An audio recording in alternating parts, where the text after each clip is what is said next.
আমি যেই টপিকটা নিয়ে আজকের এই ঐতিহাসিক চট্টগ্রামের প্যারেড ময়দানের তাফসিরুল কোরআন প্রোগ্রামে আলোচনা করব সেটা হচ্ছে সূরাতু আন-নাহলের 90 নম্বর আয়াত নিয়ে কিছু কথা আমরা উপস্থাপন করবার চেষ্টা করব ইনশাআল্লাহ। এই আয়াতটা অনেক কম্প্রিহেন্সিভ একটা আয়াত। সাইয়েদনা আব্দুল্লাহ ইবনে মাসউদ রাদিয়াল্লাহু তাআলা আনহু উনি বলেছেন ইন্নাহা মিন আজমাই আয়াতিল কোরআন, এটা কোরআনের সবচেয়ে জামে মানে আয়াত। যদিও ছোট্ট আয়াত, অল্প কিছু কথামালা, কিন্তু তিনি বলতেন এটা কোরআনের সবচাইতে জামে মানে সবচেয়ে কম্প্রিহেন্সিভ একটা আয়াত, যেখানে শব্দ কম কিন্তু এটার দোতনা, এটার আবেদন, এটার মিনিং অনেক বেশি। এই আয়াতে আল্লাহ তাআলা বেসিক্যালি আমাদেরকে তিনটা বিষয়ে আদেশ করেছেন আর তিনটা বিষয়ে বারণ করেছেন, মানে নিষেধ করেছেন। 3 do's and 3 don'ts, do's and don'ts, তিনটা আদেশ, তিনটা নিষেধ। এই ছোট্ট একটা আয়াতে গোটা ইসলামী শরিয়ার the gist, the cream of the creams, গোটা ইসলামী শরিয়ার মূল নির্যাসকে আল্লাহ ঢুকিয়ে দিয়েছেন। তিনটা আদেশ আর তিনটা নিষেধ। আসুন আমরা সরাসরি কোরআন থেকে শুনি, সবাই পড়ুন। আউযু বিল্লাহি মিনাশ শাইতানির রাজীম। বিসমিল্লাহির রহমানির রহিম।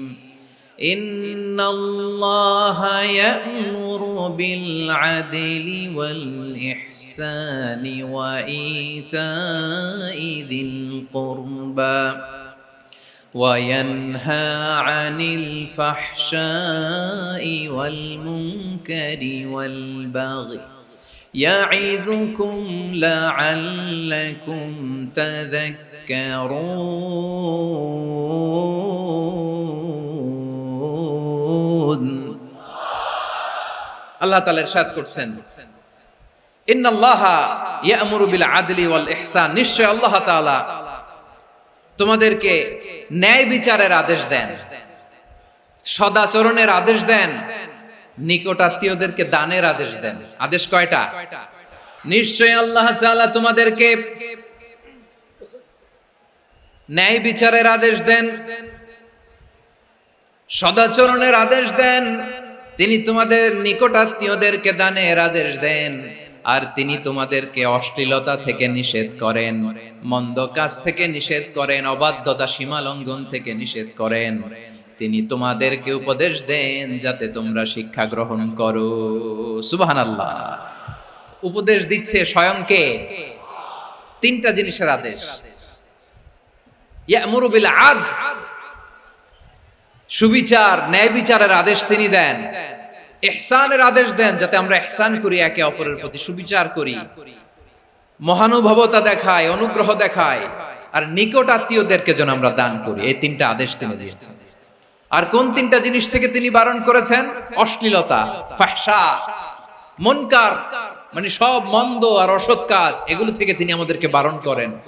ওয়াল বাগি, অবাধ্যতা, সীমা লঙ্ঘন, এই তিনটা কাজ থেকে তিনি আমাদেরকে বারণ করেন। তিনি আমাদেরকে উপদেশ দেন, স্বয়ং আল্লাহ তাআলা আমাদেরকে উপদেশ দেন যাতে করে আমরা শিক্ষা গ্রহণ করি। সুবহানাল্লাহ। আল্লাহ তাআলা প্রথমে আমাদেরকে আদেশ দিয়েছেন আদালের। ইন্নাল্লাহা ইয়া'মুরু বিল আদল, আওয়াজ করে বলুন আল আদল। আমরা উর্দু জানি, হিন্দি জানি, অনেকে ইংরেজিও জানি, কিন্তু আরবি শব্দগুলো আমাদের মুখ দিয়ে বেরোতে চায় না। আওয়াজ করে বলুন আল আদল।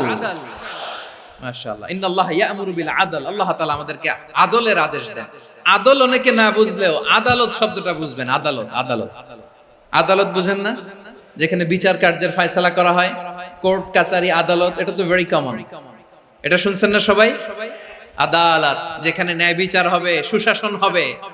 কিন্তু ভাগ্যের কি নির্মম পরিহাস, ওখান থেকে মিথ্যা সাক্ষী দিয়ে মনমতো রায় দিয়ে দেয়া হয়। এগুলোর পরিবর্তন হওয়ার দরকার আছে না নাই? প্রিয় ভাইয়েরা, আদালত, আল আদল, ইংরেজিতে বলে জাস্টিস, ন্যায় বিচার, সুবিচার, সুশাসন, জাস্টিস, আল আদল, সব জায়গায় এই জাস্টিস থাকা দরকার। Justice should be prevailed in the society. The mission of all prophet was to uphold the justice.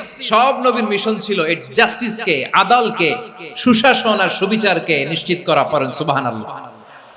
And the core message of every divine scripture was to uphold justice. পৃথিবীর সব আসমানি কিতাবের মূল শিক্ষা ছিল এই জাস্টিসকে সমাজে এনশিওর করা, সুবিচার সুশাসনকে এনশিওর করা। তাহলে প্রিয় ভাইরা, আমরা বুঝতে পারলাম আল আদ শব্দের মানে হচ্ছে ইনসাফ বা সুবিচার বা ন্যায় বিচার। এটা হচ্ছে একটা general meaning, very general meaning. আপনি যদি ইন ডেপথ বুঝতে চান, আরো ভেতরে যান, তাহলে আদাল মানে হচ্ছে সমন্বয়, আদাল মানে হচ্ছে ভারসাম্য, ব্যালেন্স। আদাল মানে হচ্ছে মধ্যম পন্থা। সুবহানাল্লাহ পড়েন। কারণ সব সময় সমান সমান হইলেই সুবিচার হয় না। কথা কি বুঝতেছেন? ইসলামের দ্য কনসেপ্ট অফ আদাল, এটা এমন আদাল, এটা সব সময় সমান সমান নয়। যখন সমান সমান দেয়া দরকার, ইসলাম সমান সমান দেয়। যখন ব্যালেন্স করা দরকার, চেক এন্ড ব্যালেন্স, সমন্বয়, ভারসাম্য করা দরকার, তখন ইসলাম ভারসাম্য করে দেয়। এটার নাম আদাল। সুবহানাল্লাহ। সহজ করে আপনাদেরকে বুঝাই, যেমন ধরুন একটা পরিবারের 3 জন সদস্য, স্বামী, স্ত্রী আর সন্তান। তাদের সকালবেলার ব্রেকফাস্টে স্বামীর সকালের নাস্তায় স্বামীর 3টা রুটি লাগে, স্ত্রীর 2টা লাগে, আর সন্তানের 1টা রুটি লাগে। এখন আমি যদি সমান সমান করে আদল করতে চাই, সবাইকে যদি 3টা করে রুটি দেই, তাহলে স্বামী বেচারার জন্য ঠিক আছে? কি বলেন? কথা কি বুঝতেছেন না কষ্ট হয়ে যাচ্ছে? যদি সমান সমানের নিয়মে আগাই, তাহলে 3টা করে যদি রুটি দেই স্বামীর জন্য ওকে, কিন্তু স্ত্রীর জন্য 1টা বেশি হয়ে যায়। আর সন্তানের জন্য কয়টা বেশি হয়? আচ্ছা, এই তো বুঝতেছেন, মাশাআল্লাহ। আচ্ছা, 2টা করে যদি সবাই রে দেই সমান সমান নীতিতে, তাহলে স্ত্রীর জন্য, স্ত্রী বেচারির জন্য ঠিক আছে, কিন্তু স্বামীর কয়টা কম পড়ে? আর সন্তানের বেশি হয়ে যায় কয়টা? আচ্ছা, সমান সমান নীতিতে সবাইকে যদি সকালের নাস্তার জন্য 1টা করে রুটি দেই, সন্তানের জন্য ঠিক আছে, কিন্তু স্ত্রী বেচারির কম পড়ে কয়টা? স্বামীর কম পড়ে কয়টা? 2টা। কথা কি বুঝতেছেন? আর আমি যদি স্বামীকে দেই 3টা, স্ত্রীকে দেই 2টা, আর সন্তানকে দেই 1টা, তাহলে কারো অপচয় হবে না। যার যতটুকু দরকার ঠিক ততটুকুই কাজে লাগবে। চিল্লায় বলেন ঠিক কি না? এটাই হচ্ছে ইসলামের আদাল, যেখানে যার যতটুকু দরকার তাকে সেখানে ঠিক ততটুকু দিয়ে দেওয়ার নামই হচ্ছে আদাল। চিল্লায় পড়েন আল্লাহু আকবার। রব্বুল আলামিন বলেন, ইউসিকুমুল্লাহু ফি আওলাদিকুম লিযযাকারি মিসলু হাযযিল উনসায়াইন। আল্লাহ তোমাদেরকে ওসিয়ত করেন, তোমাদেরকে আদেশ দেন, উত্তরাধিকার সম্পদ যখন বন্টন হবে, ছেলেরা যতটুকু পাবে, মেয়ে পাবে তার অর্ধেক। সুবহানাল্লাহ বলেন। দেখেন, ছেলে যতদূর, মেয়ে অর্ধেক, ছেলে ডবল পাবে। আপাত দৃষ্টিতে মনে হয় এখানে অবিচার হয়েছে, কিন্তু আসলে কি অবিচার হয়েছে? আপনি বিয়ের ক্ষেত্রে যান, ওইখানে আবার ছেলে মোহরানা দেয়, মেয়ে সেখানে মোহরানা পায়। তাহলে চেক এন্ড ব্যালেন্স, ভারসাম্য, ব্যালেন্স, মধ্যম পন্থা এখানে আছে না নাই? এটাই হচ্ছে ইসলামের আদল। আল্লাহ তাআলা এই আদলের আদেশ দিয়েছেন, সুবিচার, ন্যায় বিচার, সুশাসন এবং ভারসাম্যের আদেশ দিয়েছেন। প্রিয় ভাইয়েরা, একটি শান্তিময় সমাজ, একটা সমৃদ্ধ সমাজ, একটা মানবিক সমাজ যদি আমরা পেতে চাই, এই আয়াতের মধ্যে যতগুলো পয়েন্ট আছে সবগুলোর বাস্তবায়ন লাগবে। এই আয়াতে আল্লাহ তাআলা একটা মানবিক সমাজের রূপরেখা টেনেছেন। তার প্রথম কথা হচ্ছে ইন্নাল্লাহা ইয়ামুরু বিল আদল। আল্লাহ তাআলা তোমাদেরকে আদলের নির্দেশনা দেয়, সুবিচার, সুশাসনের নির্দেশনা দেয়। যে সমাজে আদল থাকে না, সেই সমাজে জুলুম মানুষের ঘাড়ে চেপে বসে। আদলের বিপরীত হচ্ছে জুলুম। আদলের বিপরীত কি? জুলুম বা জাওর, অত্যাচার, অবিচার, বৈষম্য। এই যে বৈষম্য বিরোধী ছাত্র আন্দোলন কমন পড়ছে? এই যে একজন সমন্বয়ক তো দেখা করলো আমার সাথে। জুলুম মানে হচ্ছে বৈষম্য। বৈষম্যের স্থান ইসলামে নাই, অবিচারের স্থান ইসলামে নাই, জুলুমের স্থান ইসলামে নাই। আল্লাহ তাআলা বলেন যে আমি জুলুমকে নিজের জন্য হারাম করেছি এবং তোমাদের জন্য হারাম করেছি। বিশ্বনবী ফরমান, আল্লাহ তাআলা বলেন হাদিসে কুদসিতে, ইয়া ইবাদি ইন্নী হারামতু যুলমা আলা নাফসি ওয়া জাআলতুহু বাইনাকুম মুহাররামান ফালা তাযালামু। আমার গোলামেরা শোনো, নিশ্চয় আমি আল্লাহ তাআলা জুলুমকে আমি আমার উপরে হারাম করেছি, অনুরূপভাবে জুলুম করাকে তোমাদের উপরেও হারাম করেছি। ফলে ফালা তাযালামু, তোমরা একে অপরের সাথে জুলুম করো না। নির্দেশনাটা কার? খবরদার, জুলুমের সাথে আমাদের কোনো সম্পর্ক নাই। আল্লাহ তাআলা আদলের আদেশ দিয়েছেন, আদালতের আদেশ দিয়েছেন, সুশাসনের, ন্যায় বিচারের আদেশ দিয়েছেন। ইন্নাল্লাহা ইয়ামুরু বিল আদল, আমাদেরকে আদল প্রতিষ্ঠা করতে হবে। জুলুমের সাথে ইসলামের কোনো সম্পর্ক নাই।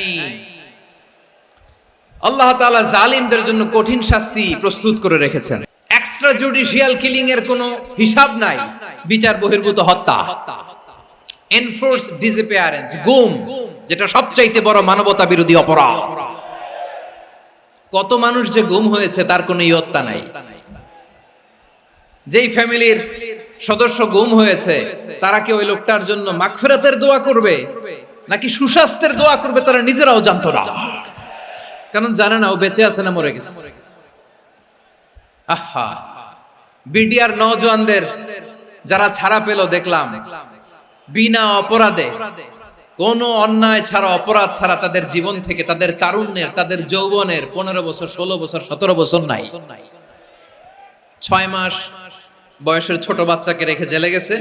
6 মাসের মেয়ে বেরোয় দেখে মেয়ের বয়স 17 বছর। মেয়ে বাবারে চিনে না, বাবা মেয়েরে চিনে না। মেয়েকে এখন বিয়ে দিয়ে আরেক ছেলের হাতে তুলে দিবে। মেয়ের শৈশব বাবা দেখে নাই, মেয়ের কৈশোর বাবা দেখে নাই, মেয়ের তারুণ্য দেখে নাই। আরেক যুবককে দেখলাম 14 দিনের সংসার, 2 সপ্তাহের সংসার শেষে জেলে গেছে। কত যুবকের যে স্ত্রী চলে গিয়েছে ফ্যামিলি ছেড়ে, কারণ জানে না তো কবে আসবে, কি হবে, কেউ জানতো না। দাম্পত্য জীবনের মাত্র 14 দিনের স্মৃতি, এই স্মৃতিকে আঁকড়ে ধরে এক বোন 16টা বছর, 17টা বছর কাটিয়ে দিয়েছে। আমি নিউজটা দেখে ভাবলাম, আমার এই বোনের প্রতিটি দিন কিভাবে কেটেছে, প্রতিটি রাত কিভাবে কেটেছে, প্রতিটি ক্ষণ কিভাবে কেটেছে। বিশ্বনবী বলেছেন, ইত্তাকি দাওয়াতাল মাজলুম ফাইন্না লাইসা বাইনাহু ওয়া বাইনাল্লাহি হিজাব। মাজলুমের কান্নাকে ভয় করো, কারণ মাজলুমের কান্না আর আল্লাহর মাঝে কোনো পর্দা থাকে না। আমরা আর এরকম কোন জুলুম বাংলাদেশে দেখতে চাই না। জোরে বলেন ঠিক কিনা? আমার প্রিয় বীর চট্টলার তৌহিদি মুসলমান, আমরা আর নতুন করে কেউ জালিম হোক এটা চাই না। নতুন করে আবার কেউ ফ্যাসিস্ট হোক আমরা চাই না। এক দল আরেক দলকে নিশ্চিহ্ন করার রাজনীতি করুক আমরা চাই না। আমরা সুশাসনের বাংলাদেশ চাই, মানবিক বাংলাদেশ চাই, আমরা একটা সমৃদ্ধ বাংলাদেশ চাই। আমরা বিশ্বের বুকে সম্মান নিয়ে মাথা উঁচু করে দাঁড়াতে চাই, ঠিক কিনা বলেন?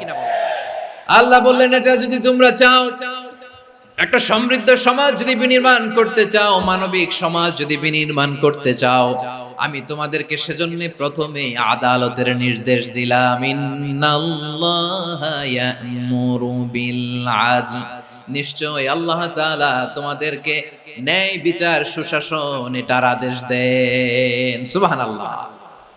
আদাল, ন্যায় বিচারের আদেশ আল্লাহ তাআলা কোরআনের বিভিন্ন আয়াতে দিয়েছেন। আল্লাহ তাআলা বলছেন, ইন্নাল্লাহা ইয়া'মুরুকুম আন তুআদ্দুল আমানাতি ইলা আহলিহা ওয়া ইযা হাকামতুম বাইনান নাসি আন তাহকুমু বিল আদল ইন্নাল্লাহা নি'ম্মা ইয়া'iযুকুম বিহি ইন্নাল্লাহা কানা সামিআন বাসীরা।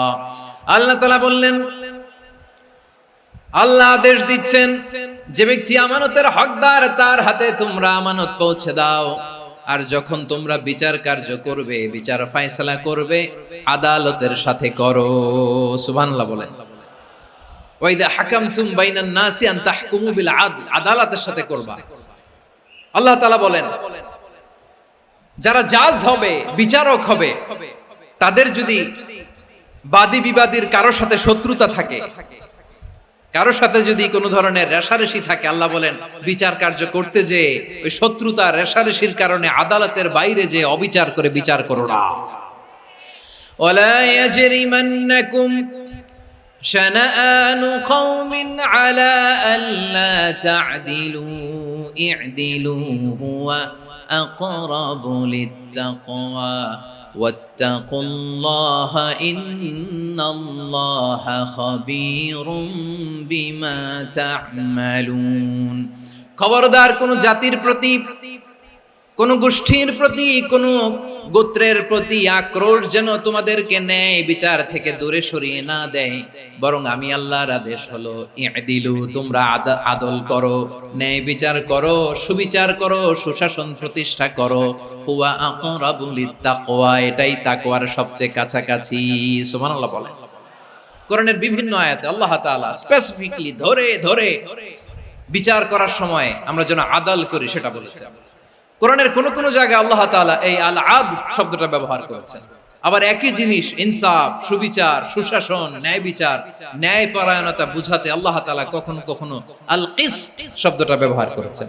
আল্লাহ তাআলা বলেন ওয়া ইন হাকামতা ফাহকুম বাইনাহুম বিল কিসতি ইন্নাল্লাহা ইউহিব্বুল মুকসিতিন। যখন তুমি বিচার করবে, বিশ্বনবীকে উদ্দেশ্য করে অ্যাড্রেস করে বললেন, নবী হ্যাঁ, ইহুদিরা কোনো বিষয়ে মীমাংসার জন্য যদি আপনার দরবারে আসে, যদি বিচার করতে হয়, খবরদার অবিচার করবেন না। ফয়সালা যেটা করবেন কিসতের সাথে করবেন, ন্যায় পরায়ণতার সাথে করবেন, কারণ ইন্নাল্লাহা ইউহিব্বুল মুকসিতিন, নিশ্চয় আল্লাহ রাব্বুল ইজ্জাত ন্যায় পরায়ণশীলদেরকে বড্ড ভালোবাসেন। সুবহানাল্লাহ বলেন। ন্যায় পরায়ণ লোকদেরকে আল্লাহ তাআলা বড্ড ভালোবাসেন। অন্য আয়াতে আল্লাহ তাআলা বলছেন وَنَضَعُ الْمَوَازِينَ الْقِسْطَ لِيَوْمِ الْقِيَامَةِ فَلَا تُظْلَمُ نَفْسٌ شَيْئًا। আমি কিয়ামতের দিন ন্যায় পরায়ণতার মানদণ্ড স্থাপন করব, যেটাকে আমরা মিজানের পাল্লা বলি। আল্লাহ বলেন ন্যায় বিচারের মানদণ্ড কিয়ামতের ময়দানে আমি আল্লাহ স্থাপন করব। সেদিন কারো প্রতি বিন্দু পরিমাণ, এক চুল পরিমাণ অবিচার করা হবে না, কোনো বিচার করা হবে না। সেদিন সুশাসন হবে, সুবিচার হবে, ন্যায় পরায়ণতার সাথে বিচার হবে। আওয়াজ করে পড়েন আল্লাহু আকবার। তাহলে প্রিয় ভাইরা, যে তিনটি বিষয়ে আল্লাহ তাআলা আমাদেরকে আদেশ দিয়েছেন, তার প্রথমটা হচ্ছে আদালত, ইনসাফ, সুবিচার, ন্যায় বিচার। এটা আমরা চাই কি চাই না? বিশ্বনবী ন্যায় বিচার, ন্যায় পরায়ণতা, সুশাসন প্রতিষ্ঠিত করেন কি করেন নাই? আপনারা বিশ্বনবীর সিরাত যারা পড়েছেন, আপনি দেখবেন বিশ্বনবীর সিরাতের পরতে পরতে, বাকে বাকে, সিরাতের বাকে বাকে এই আদালতের নমুনা মেলে। সুবহানাল্লাহ বলেন। ছোট্ট একটা নমুনা রাসূল সাল্লাল্লাহু আলাইহি ওয়াসাল্লামের আসিরা আল আতরা থেকে ছোট্ট একটা নমুনা আপনাদের খেদমতে এখানে উপস্থাপন করি। বিশ্বনবী সাল্লাল্লাহু আলাইহি ওয়াসাল্লাম মক্কা বিজয় করলেন অষ্টম হিজরিতে। মক্কা বিজয় শেষের দিনই কয়েক সপ্তাহ মক্কাতে অবস্থান করলেন। ইন দ্য মিন টাইম মক্কার একটা ভেরি প্রেস্টিজিয়াস এন্ড ডিগনিফাইড ফ্যামিলির নারী চুরিতে ধরা পড়ল। কিসে ধরা পড়ল? আমাদের সমাজে আসেনি এটা? আছে? ছোট না বড়? হিসাব করে শেষ করা যায় না। 3.25 লাখ কোটি টাকা নাই উন্নয়ন প্রকল্পের নামে। 3.25 লাখ কোটি টাকা লিখতে পারবেন আপনি? এক টানে লিখতে পারবেন? বুঝতেছেন কত বড় সংখ্যা? হ্যাঁ, বনু মাখজুমিয়া গোত্রের এক নারী মক্কায় চুরিতে ধরা পড়ল। বলেন তো চুরি করলে বিধান কি? কি কাটতে হবে? চুরির বিধান হলো হাত কেটে দাও। তাও সেটা গোপনে নয়, প্রকাশ্যে জনসম্মুখে হাত কেটে দাও। বনু মাখজুমিয়া গোত্রের নারী যখন চুরিতে ধরা পড়লো, সাহাবারা চিন্তায় পড়ে গেলেন। সবেমাত্র মক্কার লোকেরা কালিমা পড়ে মুসলমান হয়েছে, ইসলামের আইন কানুন তেমন জানে না, ইসলামী শরিয়ার সাথে বেশি পরিচিত নয়। এখন যদি বিশ্বনবী চুরির যেই বিধান এটা যদি কায়েম করে হাত যদি কেটে দেয়, না জানি মক্কার লোকেরা আবার বিগড়ে যায়, না জানি মক্কার লোকেরা আবার মুরতাদ হয়ে যায়, না জানি মক্কার লোকেরা ইসলাম থেকে দূরে সরে যায়। চলো চলো, সাহাবীরা মিলে পরামর্শ করলেন, চলো বিশ্বনবীর কাছে যে বলি, ও নবী, শুধু কেবলমাত্র একমাত্র এই নারীর জন্য চুরির হাত কাটার বিধানটা আপনি একটু থামিয়ে দেন। চুরির হাত কাটার যে বিধান এখানে একটু রহিত করে দেন, বাকিগুলা কইরেন মদিনাতে যে চলবে, কিন্তু মক্কায় এবারের জন্য মাফ করে দেন। কিন্তু কে বলবে? এই যে পরামর্শ, সাজেশন, এটা কে দিবে বিশ্বনবীর কাছে? সাহাবারা চিন্তায় পড়ে গেলেন। আল্লাহর নবীর সামনে দাঁড়িয়ে আল্লাহর দেয়া হুদুদ, আল্লাহর দেয়া বিধান থামিয়ে দেওয়া, মাফ করে দেওয়া, এই কথা বিশ্বনবীর সামনে বলার সাহস তো কেউ রাখে না।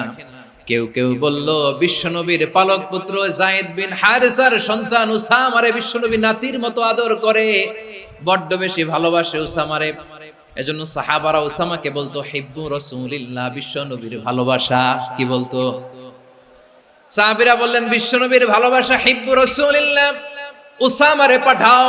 উসামারে বিশ্বনবীর নাতির মতো স্নেহ করে, মায়া করে, ভালোবাসে। আমরা পারবো না, উসামা পারবে। সবাই মিলে ফুলিয়ে ফুসিয়ে ওসামাকে, ছোট্ট ওসামাকে রাজি করালো। ওসামা এমন এমন কথা যে তুমি বিশ্বনবীর কাছে বলতে হবে, পারবা নাকি? ওসামা বলে পারবো।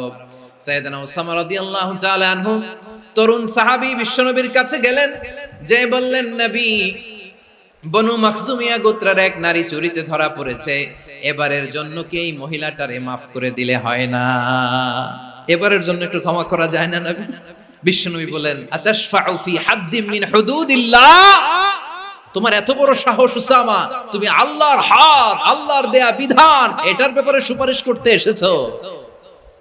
তোমরা কি জানো তোমাদের আগে যত কওম, যত গোত্র, যত জনপদ ধ্বংস হয়েছে তার কারণ ছিল তাদের মধ্যে গরিবরা অন্যায় করলে তারা বিচার করত, আর ধনীরা অন্যায় করলে তারা মাফ করে দিত। খবরদার! ওয়া আইমুল্লাহ লাউ আন্না ফাতিমাতা বিনতি মুহাম্মাদিন সারাকাত লাকাতা মুহাম্মাদুন ইয়াদাহা। বিশ্বনবী বললেন, ওরে ওসামা, বানু মাখজুমিয়ার ওই প্রেস্টিজিয়াস এন্ড ডিগনিফাইড ফ্যামিলির মেয়ে তো দূর কি বাত, অনেক দূরের কথা। জেনে রেখো ওসামা, আমার কলিজার টুকরা নয়নের পুটুলি ফাতেমাও যদি মক্কার জমিনে আজকে এই চুরির দায়ে ধরা পড়তো, আমি বিশ্বনবী মুহাম্মাদুর রাসূলুল্লাহ ধরে ফাতেমার ডান হাতটা কেটে দিতে এক বিলম্ব দেরি করতাম না। ইন্নাল্লাহা ইয়া'মুরু বিল আদল, আমাদেরকে জাস্টিস শিখায়। পশ্চিমারা আমাদেরকে ইনসাফ শিখায়, আমাদেরকে সুশাসন শিখায়। আর ইনসাফ, সুশাসন, ন্যায় বিচার, সুবিচার, জাস্টিস কারে বলে বিশ্বনবীর বায়োগ্রাফি থেকে জেনে নাও। এই ছিল বিষ্ণু ঈসা ইসলামের আদালতের নমুনা। আপনি যদি সাইয়েদনা ওমর ফারুকের জীবনের দিকে তাকান, এমন কঠোর, এমন বীর সেনানী ছিলেন। সাইয়েদনা ওমর ফারুক যদি রাস্তার এই মাথা দিয়ে হাঁটা শুরু করতেন, শয়তান ওমর ফারুককে দেখলে ওই রাস্তা রেখে দিয়ে অন্য রাস্তা দিয়ে হাঁটতো। সুবহানাল্লাহ। ওমর ফারুক রাদিয়াল্লাহু তাআলা কি পার্সোনালিটি ছিল, কি পার্সোনালিটি! আমাদের এলাকায় ছোট বাচ্চারা রাতে ভাত খেতে চায় না, আমার মেয়েটাও খেতে চায় না। এই এটা দিব, ওইটা দিব, আজকে মাহফিলে আসার সময় বলে দিছে লিস্ট করে এটা এটা আনতে হবে। তো ছোট্ট বাচ্চাদের অনেক বায়না থাকে, ওরা রাতে খেতে চায় না। তো মায়েরা বিভিন্ন ভয় দেখায়, এই বাঘ আসবে, বাঘ আসবে খাও, এই ভূত আসবে, ভূত আসবে খাও। আপনারা কি বলেন চট্টগ্রামে? ভূত, ভূত, ভূত আসবে, বাঘ আসবে, খাও খাও খাও, তাড়াতাড়ি খাও। তো বাচ্চারা এগুলো শুনে ভয়ে খেতে শুরু করে। মদিনার জমিনেও একই ঘটনা ঘটতো। মদিনার ছোট্ট ছোট্ট সোনামণিরা খেতে চাইতো না। তো মায়েরা বলতো, হা হুয়া ইয়াতি উমর, হা হুয়া ইয়াতি উমর, ওই যে উমর আসতেছে, উমর। ওমরে ফারুকের কথা শুনলে বাচ্চারা একেবারে ঠান্ডা।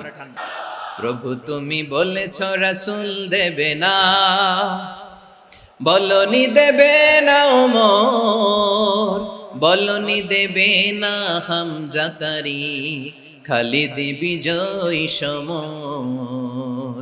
প্রভু তুমি বলেছ রাসূল দেবে না, বলনি দেবে না ওমর, বলনি দেবে না হামজা তারি, খালিদ বিজয় সমর। প্রভু তুমি বলেছ রাসূল দেবে না। আল্লাহু আকবার। ওমর ফারুক রাদিয়াল্লাহু তাআলা আনহু, ওনার কথা শুনলে গায়ের মধ্যে গুজবাম হয়, গায়ের পশমগুলো দাঁড়িয়ে যায়। সুবহানাল্লাহ বলেন। কি পার্সোনালিটি ছিল, কি ব্যক্তিত্ব ছিল! মুনাফিকরা ওমর ফারুককে জমের মতো ভয় পেত। শয়তান, খুদ শয়তান এই রাস্তা দিয়ে আসলে শয়তান অন্য রাস্তা দিয়ে হাঁটত। ওমর ফারুক রাদিয়াল্লাহু তাআলা আনহুর জীবনে যদি দেখেন, তাহলে সেখানে আপনি আদালতের, ইনসাফের, সুশাসনের, জাস্টিসের নমুনা দেখতে পাবেন। কয়টা শুনবেন? সাইয়েদনা ওমর ফারুক রাদিয়াল্লাহু তাআলা আনহুর সন্তান আব্দুর রহমান মিশরে মদ খেয়ে মদ্যপ অবস্থায় ধরা পড়েছে। মদ খাওয়ার কারণে, মদ যদি কেউ পান করে আর যদি প্রমাণিত হয়, তার বিচার হলো 80 বেত। আওয়াজ করে বলেন কয় বেত? বাংলাদেশেও তো এই আইন আছে নাকি? বাংলাদেশে আছে? হ্যাঁ, মদ খাইলে 80 ব্যাট, এই আইন বাংলাদেশে চালু হোক, আমরা চাই কি চাই না? একেবারে সহজ, পানির মতো সহজ হিসাব, একেবারে সহজ। ওমরে ফারুক রাদিয়াল্লাহু তাআলা আনহু ছেলে ভুল করে মদ পান করে ফেলেছিলেন। আব্দুর রহমান, ঘটনা ঘটেছে মিশরে। মিশরের গভর্নর তখন আমর ইবনে আস রাদিয়াল্লাহু তাআলা আনহু। আব্দুর রহমানের ভাই যে গভর্নরকে বলল, গভর্নর যদি একটু দয়া করেন, খলিফার ছেলে আমার ভাই আব্দুর রহমান মদ্যপ অবস্থায় ধরা পড়েছে, জনসম্মুখে যদি আপনি বেত্রাঘাত করেন আমাদের প্রেস্টিজ থাকে না, যদি 80 বেত আপনি মারেন আমার কোনো কথা নাই, কিন্তু ঘরের ভেতরে মারেন। আব্দুর রহমানের ভাইয়ের সুপারিশ শুনে সাইয়েদনা আমর ইবনে আস রাদিয়াল্লাহু তাআলা আনহু রাজি হয়ে গেলেন। ঘরের ভেতরে লোকচক্ষুর আড়ালে 80 বেত তিনি মানলেন। কিন্তু ঘটনাক্রমে এই কথা লুকিয়ে লুকিয়ে ঘরের ভেতরে 80 বেত মারার কথা সাইয়েদনা ওমর ফারুক মদিনা থেকে জানতে পারলেন। মদিনা থেকে তিনি ফরমান জারি করলেন, এই বিচার যেমনটি আমর ইবনে আস আদায় করেছে এটা প্রকৃতপক্ষে আদায় হয় নাই। আসো সবাই মদিনায় আসো, আমর ইবনে আস মদিনায় আসো, আব্দুর রহমানও আসো, সবাই আসো, জনসম্মুখে এই বিচার কার্যকর করতে হবে। সাইয়েদনা ওমর ফারুক মসজিদে নববীর পিলারের মধ্যে নিজের ছেলেকে বাঁধলেন, আবার জনসম্মুখে 80টা বেত তার গায়ের মধ্যে মারলেন। মাজমুয়ে ফাতাওয়া ইবনে তাইমিয়া রাহিমাহুল্লাহ উনি এটা নকল করেছেন। এটা সবচেয়ে বিশুদ্ধ মত, আর অনেক মত আছে। মারা গেছে কবরের উপর, ওগুলো বাদই দিলাম। কেমন খলিফা ছিলেন, কেমন খলিফা! পশ্চিমারা তোমরা জাস্টিস আমাদেরকে শেখাও, ইনসাফ কারে বলে সুশাসন আমাদেরকে তোমরা শেখাও। ওমরে ফারুক রাদিয়াল্লাহু তাআলা ওইটাকে, ওই বিচারকে তিনি ধর্তব্য মনে করেন নাই। মদিনাতে এনে আবার জনসম্মুখে আবার 80 বেত মেরেছেন। মিশরে ওমরে ফারুক রাদিয়াল্লাহু তাআলা আনহু আমর ইবনে আসকে গভর্নর করে পাঠালেন। সেখানে আমর ইবনে আসের ছেলে একটা প্রতিযোগিতায় রানার আপ হয়েছে। এক মিশরি সেখানে চ্যাম্পিয়ন হয়েছে। রানার আপ বুঝতে পেরেছেন তো? সেকেন্ড হয়েছে। এক মিশরি হয়েছে চ্যাম্পিয়ন, প্রথম। কিন্তু গভর্নরের ছেলে ও জিততে পারে নাই। ও রাগে ওই মিশরির গায়ের মধ্যে কয়েকটা লাঠি দিয়ে বাড়ি মেরেছে। মিশরি যে মদিনাতে ওমরে ফারুকের কাছে বিচার দিলেন, আপনার গভর্নরের ছেলে অন্যায়ভাবে আমার গায়ে হাত তুলেছে। সাইয়েদনা ওমর ফারুক আবার ফরমান জারি করলেন, আসো মদিনাতে আসো। মিশরীকে ডাকলেন। ওই মিশরের গভর্নর আমর ইবনে আস রাদিয়াল্লাহু তাআলা আনহুকে ডাকলেন, তার ছেলেকেও ডাকলেন। সবাই বসে রইল। আমর ইবনে আস রাদিয়াল্লাহু তাআলা আনহু মাথা নিচু করে বসে আছেন, লজ্জায় কাচুমাচু। হায় হায়, আজকে আমার ছেলের কারণে আমিরুল মুমিনিন খলিফাতুল মুসলিমিন ওমরে ফারুকের কাছে আমি জনসম্মুখে লজ্জিত হচ্ছি। সাইয়েদনা ওমরে ফারুক বললেন, এই নাও লাঠি। গভর্নরের ছেলে তোমার মাথার মধ্যে যতগুলো বাড়ি মেরেছে, আজকে জনসম্মুখে তুমি অতগুলা বাড়ি মারো। মিশরি বলে, থাক, আপনি যে ডেকে আনছেন সবার সামনে এটা বলছেন, এতেই আমি খুশি। আল্লাহু আকবার! আপনার মহানুভবতা দেখে আমি খুশি, আর অপমানের দরকার নাই। ওমরে ফারুক বলে, না, খবরদার, এই কথা মিশরি তুমি বলো না, মারো, যতগুলা বাড়ি মেরেছে মারো। বাধ্য হয়ে মিশরি আমর ইবনে আসের সামনে ওনার কলিজার টুকরা সন্তানের মাথার মধ্যে বাড়ি মারতে আরম্ভ করলেন। ঠিক যতগুলা বাড়ি গভর্নরের ছেলে আমর ইবনে আসের ছেলে মিশরির গায়ে মেরেছিল, মাথায় মেরেছিল, মিশরি গুনে গুনে ততটা মারলেন। এই দৃশ্য দেখে ওমরে ফারুক রেগে মেগে আগুন, রাগের চোটে রাগ সামলাতে না পেরে, আর নিজেকে সামলাতে না পেরে মিশরিরে বললেন, ছেলেরে মারা শেষ হয়ে গেলে এবার বাবার টাক মাথার মধ্যে কয়েকটা বাড়ি মার। রাগের চোটে, আউট অফ অ্যাঙ্গার, রাগের চোটে, যে আমার পাঠানো গভর্নর আমর ইবনে আস তার ছেলেকে কেন আদব তারবিয়া কেন শিক্ষা দিতে পারে না। ছেলেরে মারা হইলে এবার আমর ইবনে আসের মাথার মধ্যে দুইটা মারো। এটা রাগে বলেছে, এটা শাস্তি হিসেবে না। সুবহানাল্লাহ পড়ে। তোমরা আমাদেরকে সুশাসন শিখাও। বিশ্বনবী বলেন, আদল এটা যেন বিষয় না, এটা দিয়েই মানবিক সমাজ গড়তে হবে। আল্লাহ তাআলা কিয়ামতের কঠিন ময়দানে যেদিন স্বামী স্ত্রীকে চিনবে না, স্ত্রী স্বামীকে দেখে পালিয়ে যাবে, বন্ধু বন্ধুরে চিনবে না, পীর সাহেব মুরিদরে চিনবে না, মুরিদ পীর সাহেবরে চিনবে না, দলের কর্মী তার নেতারে চিনবে না, নেতা তার কর্মীরে চিনবে না, বন্ধু বন্ধুরে দেখে পালাবে। এই কঠিন মুহূর্তে সূর্যটা মাথার কাছে চলে আসবে, জমিনটা তামার জমিন হবে, আজকের জমিনের মতো নয়। মানুষ ঘর্মাক্ত, ক্লান্ত, শ্রান্ত মাথার মগজগুলো কানের ছিদ্র আর নাকের ছিদ্র দিয়ে বেয়ে বেয়ে পড়বে। বিশ্বনবী ফরমান, কিয়ামতের ওই কঠিন ময়দানে 7 শ্রেণীর ব্যক্তিকে রব্বুল আলামিন তার আরশের নিচে ছায়া দিবেন।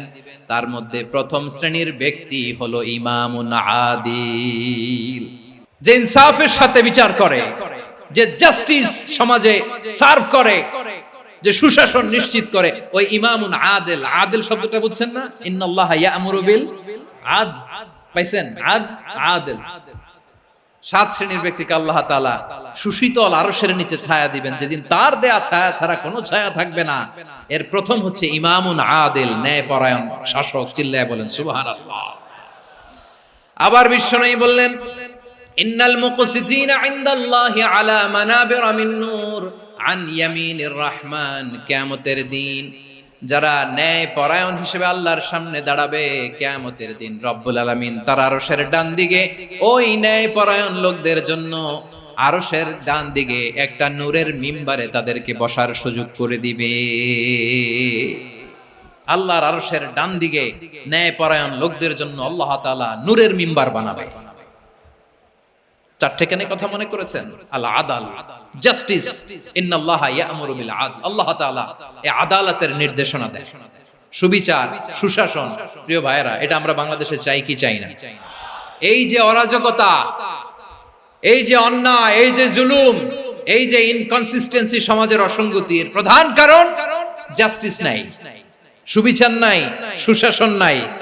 শেষবারের মতো আওয়াজ করে বলেন তো, আমরা বাংলাদেশে আদল চাই কি চাই না? তাহলে প্রথম নির্দেশনা শেষ। আল্লাহ তাআলা তোমাদেরকে আদলের আদেশ দেন। এরপরে আল্লাহ বললেন, আমি তোমাদেরকে ইহসানের আদেশ দেই। ইন্নাল্লাহা ইয়া'মুরু বিল আদলি ওয়াল ইহসান। আমি তোমাদেরকে যেমনি আদলের নির্দেশনা দেই, তেমনি ভাবে তোমাদেরকে ইহসানের নির্দেশনা দেই। ইহসান, আওয়াজ করে সবাই বলেন তো ইহসান। ইহসান মানে কারো প্রতি সফট হার্টেড হওয়া, মহানুভব হওয়া, অনুগ্রহ পরায়ণ হওয়া, অনুগ্রহশীল হওয়া, একে অপরের প্রতি দয়াদ্র হওয়া।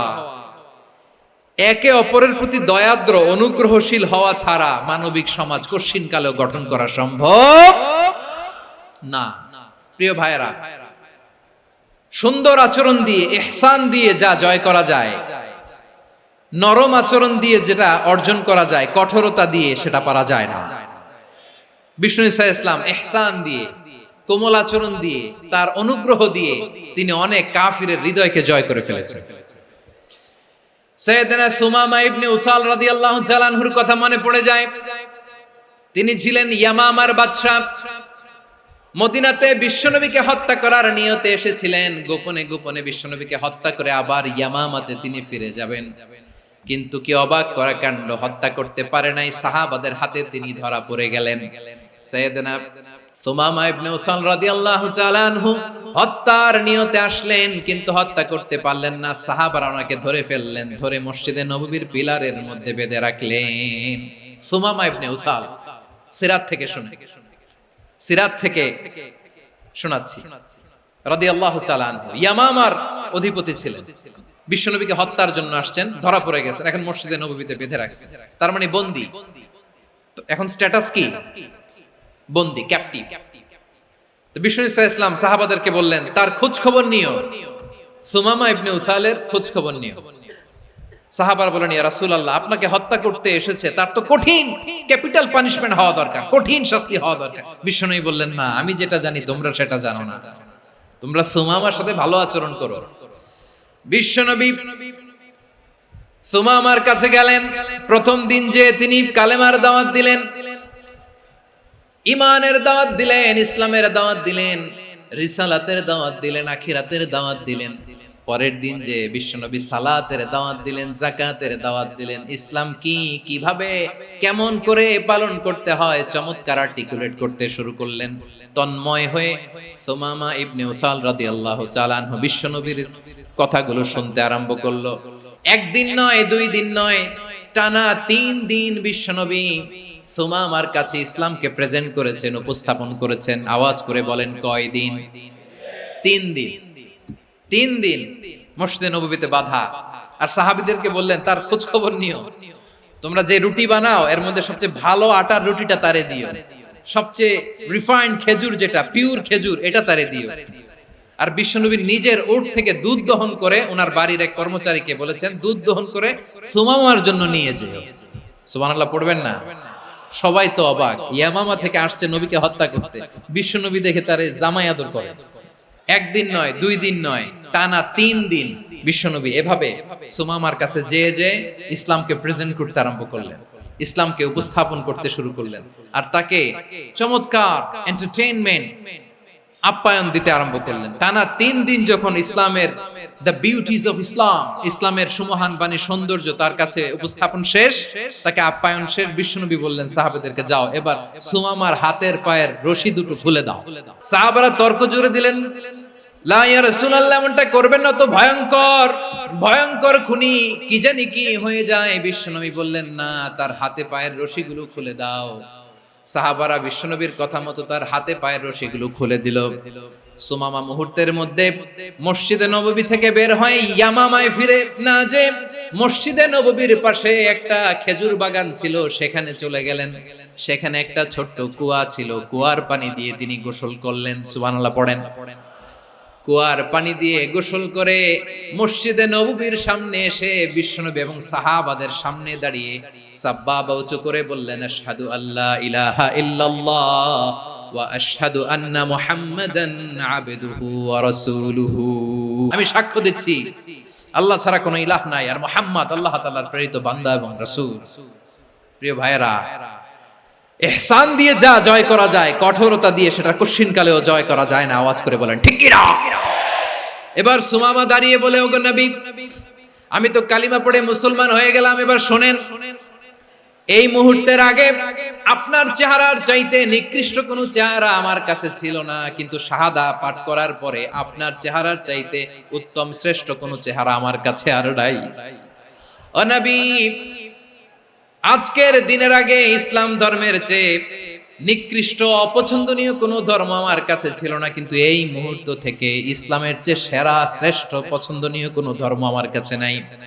নবী গো, আজকের দিনের আগে মদিনার চাইতে অপছন্দনীয় নিকৃষ্ট কোনো শহর আমার কাছে ছিল না, কিন্তু এই মুহূর্তের পর থেকে মদিনার চাইতে কোনো শ্রেষ্ঠ শহর আমার জানা নাই।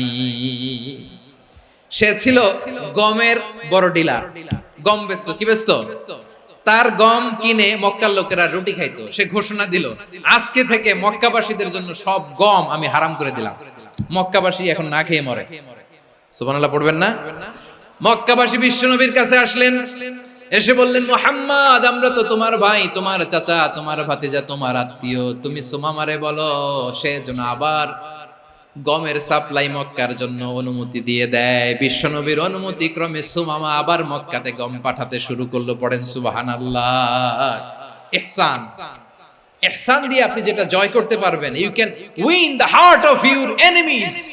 ইহসান দিয়ে আপনি আপনার শত্রুর হৃদয়কে জয় করতে পারবেন। এজন্য আল্লাহ বললেন, ওয়া আনফিকু ফি সাবিলিল্লাহি ওয়া লা তুলকু বিআইদিকুম ইলাত তাহলুকা ওয়া আহসিনু ইন্নাল্লাহা ইউহিব্বুল মুহসিনিন। তোমরা আল্লাহর রাস্তায় দান করবে আর নিজেরা নিজেদেরকে ধ্বংসের হাতে ঠেলে দিও না। তোমরা একে অপরের প্রতি ইহসান করবে, কারণ ইহসানকারীদেরকে আল্লাহ বড় ভালোবাসেন। সুবহানাল্লাহ পড়েন। আবার সূরা রহমানে আল্লাহ বললেন, হাল জাযাউল ইহসানি ইল্লাল ইহসান ফাবিআইয়ি আলা, সবাই পড়েন, ফাবিআইয়ি আলাই রাব্বিকুমা তুকাযযিবান। ইহসানের প্রতিদান হিসেবে ইহসানি হয়। বিশ্বনবী সুমামার প্রতি যেমন ইহসান করেছেন, সুমামাও ঠিক তেমন ইহসান ফিরিয়ে দিয়েছে। ঠিক কিনা বলেন? তাহলে এক নম্বরে হচ্ছে আদ, ন্যায় বিচার। দুই নম্বরে সবাই বলেন ইহসান, সদাচরণ। ইহসান দুই ধরনের প্রিয় ভাইরা, ইহসান ফিল ইবাদা, ইহসান ফিল মুআমালা। ইহসান ফিল ইবাদা হচ্ছে একাগ্র অনুভবে ইবাদতে ডুব দেওয়া, এর নাম ইবাদতের ইহসান। সুবহানাল্লাহ পড়ুন। বিশ্বনবী বলেন ইহসান মানে কি জানো নাকি? হাদিসে জিবরিলে সাইয়েদনা জিবরিল আলাইহিস সালাম বিশ্বনবীকে বললেন আখবিরনি আনিল ইহসান। নবী আমাদেরকে বলেন ইহসান মানে কি? বিশ্বনবী বললেন আনতা আবুদাল্লাহা কাআন্নাকা তারাহু ফাইন লাম তাকুন তারাহু ফাইন্নাহু ইয়ারাক। ইহসান মানে হলো এমন ভাবে তুমি আল্লাহর সামনে নিজেকে উজাড় করে ইবাদত করবে, তুমি ভাববে তুমি আল্লাহকে দেখতে পাচ্ছ। আর এটা যদি ভাবা তোমার জন্য কঠিন হয়ে যায়, অন্তত এতটুকু তুমি ভাববা যে আল্লাহ তোমাকে দেখতে পাচ্ছেন। ঠিক কিনা বলেন? ও আমার বীর চট্টলার ভাইয়েরা, কেউ যেটা দেখে না সেটা দেখে কে? এই বিশ্বাস হৃদয়ের মধ্যে আছে? নামাজে যখন দাঁড়ান এই ফিলিংসটা আনা যাবে? এসা পর্যন্ত যে আমরা হায়াত পাবো কোনো গ্যারান্টি আছে? সবাই আওয়াজ করে বলেন গ্যারান্টি আছে? গ্যারান্টি নাই। এজন্য বিষ্ণু ইসলাম বলেছে এমন ভাবে নামাজে দাঁড়াও, ইবাদত করো, মনে করো হতে পারে এটাই আমার জীবনের শেষ নামাজ। পারফর্ম দ্য সালাহ as if this is your last and final prayer. এমন ভাবে সালাতে দাঁড়াও, ভাবো হতে পারে এটাই তোমার জীবনের শেষ নামাজ। এমন ভাবে নামাজে দাঁড়াও, ভাবো এটাই শেষ নামাজ। তাহলে নামাজে একাগ্রতা বাড়ায় দিবে কে? ফলে ইবাদতের ইহসান আমাদের অর্জিত হবে। আর মুআমালাতে ইহসান হলো, বিশ্বনবী বলেন ইন্নাল্লাহা তাবারাকা ওয়া তাআলা কাতাবাল ইহসানা আলা কুল্লি শাই ফাইদা কাতালতুম ফাআহসিনুল কিতলা ওয়া ইযা যাবাহতুম ফাআহসিনুয যাবহা ওয়ালিয়ুহিদ্দা আহাদুকুম শাফরাতাহু ওয়ালিয়ুরিহ যাবিহাতাহু। ইহসান দুই ধরনের, আওয়াজ করে বলতে হবে কয় ধরনের? একটা হচ্ছে ইহসান ফিল ইবাদা, ইবাদতে ইহসান। ইবাদতে ইহসান কি? একাগ্র অনুভব দিয়ে ইবাদত করা, মন প্রাণ দিয়ে ইবাদত করা। আর মুআমালাতে ইহসান কি? সব কাজে, দৈনন্দিন কাজে, কর্মে, সামাজিক অ্যাক্টিভিটিতে কোমলতা প্রদর্শন করা, অনুগ্রহের সাথে সবকিছু করা। আল্লাহ তাআলা ইন্নাল্লাহা তাবারাকা ওয়া তাআলা কাতাবাল ইহসানা আলা কুল্লি শাই, তিনি সবকিছুর ব্যাপারে ইহসানকে আবশ্যক করেছেন। সবকিছু, মুমিনের সব কাজে ইহসানের পরশ থাকবে। ওয়া ইযা কাতালতুম ফাহসিনুল কিতলা, বিষ্ণুই বলেন তুমি যখন কাউকে হত্যা করো ইহসানের সাথে করো। সুবহানাল্লাহ পড়বেন না? যখন হত্যা করো তখনও ইহসানের সাথে। আচ্ছা হত্যা করবো আবার ইহসান আসবে করতে, করে তো মেরেই ফেলবো আমি। আল্লাহ, ও ভাই একজন খুন করেছে, খুনি, রাষ্ট্রীয় আইনে তার শাস্তি হয়েছে ডেথ পেনাল্টি, মৃত্যুদণ্ড। এখন মৃত্যুদণ্ড দেখে আপনি যেমনি মন চায় তেমনি মারবেন লোকটারে? ওর নাক কেটে ফেলতে পারবেন? ওর কান কাটতে পারবেন? ওর চোখ উপড়ে ফেলতে পারবেন আপনি? যেমন মন চায় তার অঙ্গহানি করা যাবে না। ইহসানের সাথে তাকে হত্যা করো। সুবহানাল্লাহ, this is Islam, this is the true essence of Islam. ওয়া ইযা যাবাহতুম ফাহসিনুয যাবহা, যখন জবাই করবে তখনও ইহসানের সাথে জবাই করো। করব জবাই, ওইখানেও নাকি ইহসান। আচ্ছা কুরবানির দিন আমরা পশুগুলোরে কি করি বলেন সবাই আওয়াজ করে? জবাই। জবাই মানে তো এটার মেরেই ফেলতেছি, একটু পরে তো টুকরো টুকরো করে গোশতগুলো খাবো, এটা তো খাবো, এটা তো মেরেই ফেলবে। বিষ্ণু বলে না, জবাইয়ের মধ্যেও মুমিনের জবের ভেতরেও ইহসানের পরশ থাকা চাই। যখন জবাই করবে প্রাণীটাকে হাত পা টাইট করে বেঁধে নাও, ছুরিটাকে শার্পেন করে নাও, ধারালো করে নাও, যাতে অল্প সময়ে জবাইটা হয়ে যায়, প্রাণীটা যাতে কম কষ্ট পায়। সুবহানাল্লাহ পড়ে। দিস ইজ কল্ড ইহসান। আল্লাহ তাআলা যেমনি আদলের আদেশ করেছেন, ন্যায় বিচার, জাস্টিস এনশিওর করতে বলেছেন, সমাজে ইহসানের ব্যবহার, ইহসানের অনুশীলন তিনি করতে বলেছেন। এজন্য মুমিনের প্রতিটি কাজে, আমার চট্টগ্রামের ভাইয়েরা আমার দিকে তাকান, খেয়াল করে শুনুন, মুমিন জীবনের প্রতিটি কাজে ইহসানের পরশ থাকা চাই। আমরা যেন আমাদের পরিবারের প্রতি ইহসান করি, আমরা যেন আমাদের কর্মচারীদের প্রতি ইহসান করি, আমরা যেন আমাদের কলিগদের প্রতি ইহসান করি, আমরা যেন আমাদের ভাইদের প্রতি ইহসান করি। মুমিন জীবনের প্রতি কাজে ইহসানের পরশ থাকার দরকার আছে না নাই? কথা বুঝতে পেরেছেন? তাহলে আল্লাহ তাআলার তিনটা আদেশ ছিল, কয়টা গেল? প্রথমে কি ছিল? আদল। দুই নম্বরে তিন নম্বরে রব্বুল আলামিন বললেন ওয়া ইতা ইদিল কুরবা, নিকটাত্মীয়দেরকে দান করো। নিকট আত্মীয়দেরকে দাও, যারা তোমাদের ব্লাড কানেকশনের আত্মীয় তাদেরকে তোমরা দাও। এখানে জেনারেলি বললেন দাও, কি দিব সেটা তিনি এখানে বলেন নাই, সেটা তিনি সূরাতুল ইসরার মধ্যে বলেছেন। আল্লাহ বলেন ওয়া আতিযাল কুরবা হাক্কাহ, নিকট আত্মীয়দেরকে তাদের অধিকার, তাদের প্রাপ্য তোমরা বুঝিয়ে দাও। দেখেন, একটা শান্তির সমাজ, একটা সমৃদ্ধ সমাজ, একটা মানবিক সমাজ গঠনের জন্য আল্লাহ তাআলা বেশি না, মাত্র তিনটা অর্ডার, তিনটা ভার্ডিক্ট তিনি জারি করেছেন। এক নাম্বার সুশাসন, ন্যায় বিচার। দুই নাম্বার ইহসান। তিন নাম্বার নিকটাত্মীয়, যারা কাছের, তোমার ভেরি ক্লোজ রিলেশনশিপে আছে, তাদেরকে দাও। দাও, দিলে বাড়িয়ে দেয় কে? অনেকে দিতে চায় না, কৃপণতা করে। দিলে বাড়ায় দেয় কে? ও মিয়া, মদিনার মধ্যে সবচাইতে গরিব সাহাবী ছিল বেলাল রাদিয়াল্লাহু তাআলা আনহু। ওনার এন্টায়ার অ্যাসেট, সম্পদের পরিমাণ কতদূর জানেন? একটা লুঙ্গি। বেলাল রাদিয়াল্লাহু তাআলা আনহু, ওনার টোটাল ওয়েলথের এস্টিমেশন হচ্ছে মাত্র একটা লুঙ্গি। একটা লুঙ্গি, টোটাল ওয়েলথ এস্টিমেশন, টোটাল সম্পদের পরিমাণ বেলাল রাদিয়াল্লাহু তাআলা আনহুর কি ছিল? ওই বেলাল রাদিয়াল্লাহু তাআলা আনহুকে বিষ্ণু ইসলাম বলেছেন আনফিক ইয়া বেলাল, ও বেলাল তুমিও দাও। ওয়ালা তাখশা মিন যিল আরশি ইখলালা, আরশের অধিপতির তো কোনো ঘাটতি নাই, তুমি দিলে ওই আল্লাহ তোমারে বাড়ায় দিবে। এজন্য আমার প্রিয় ভাইয়েরা, দিলে কমে না, দিলে বাড়ে। অনেকে ধরে রাখে, নতুন কিছু নিতে পারে না, হাত দিয়ে যেটা ধরে রেখেছেন এটা দিয়ে দেন, বড় একটা ধরার সুযোগ পাবেন। জোরে বলেন ঠিক কিনা? রব্বুল আলামিন বললেন ৩ নাম্বার আদেশ হলো তোমাদের প্রতি সমাজটারে কেমন করে মানবিক সমাজ, সুন্দর সমাজ গড়বা। ৩ নাম্বার আদেশ হলো ওয়া আতিদাল কুরবা হাক্কা, নিকটাত্মীয়দেরকে তাদের প্রাপ্য বুঝিয়ে দাও। এই নিকটাত্মীয়দেরকে তাদের অধিকার বুঝিয়ে দেওয়া, প্রাপ্য বুঝিয়ে দেওয়াতে আমাদের গাফলতি আছে না নাই? অনেকে দেখবেন অনেক আল্লাহওয়ালা, তাহাজ্জুদ গুজার, সেজদা দিতে দিতে কপালে কালো দাগ ফেলে দিছে, সে তার বোনের হকটা আদায় করে নাই। আছে না নাই?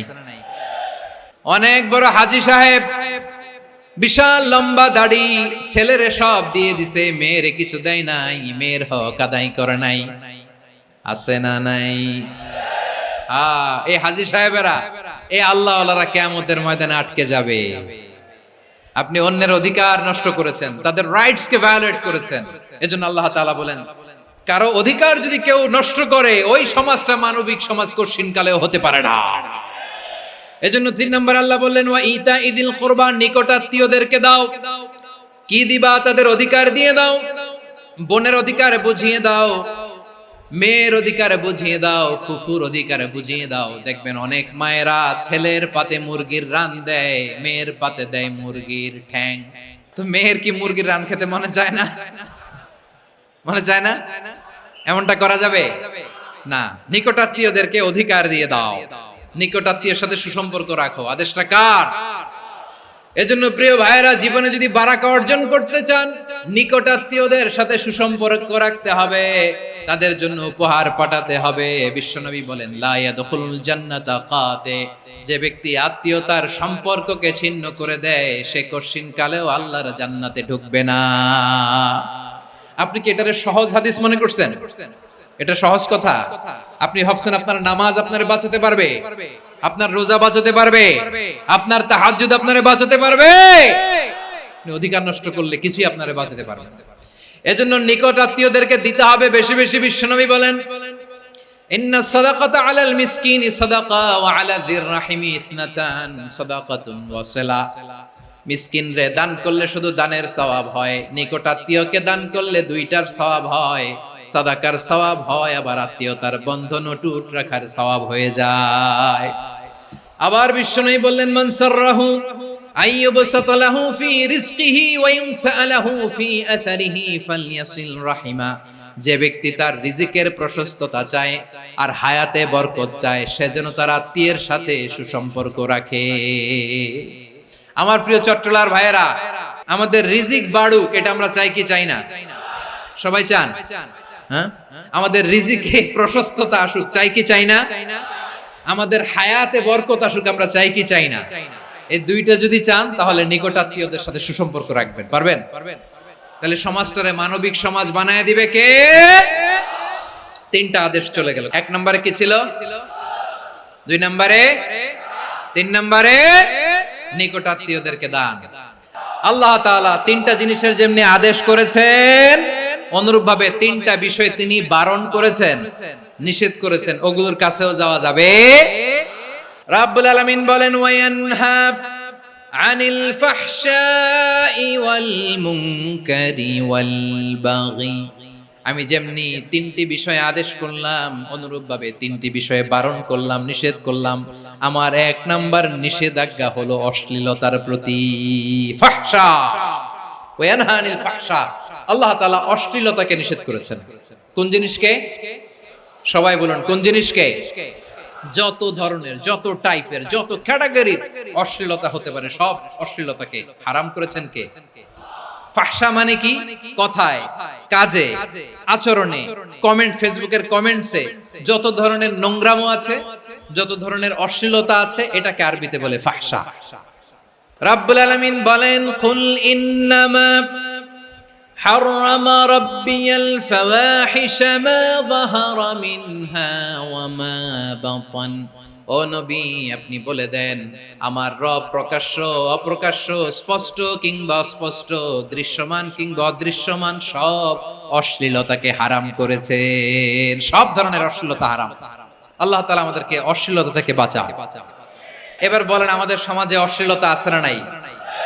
অশ্লীলতা নানা ভাবে, নানা নামে, নানা মোড়কে আমাদের সমাজে আছে না নাই? সংস্কৃতির নামে, ফ্যাশনের নামে, বিনোদনের নামে, উপন্যাসের নামে, কনসার্টের নামে অশ্লীলতা আছে না নাই?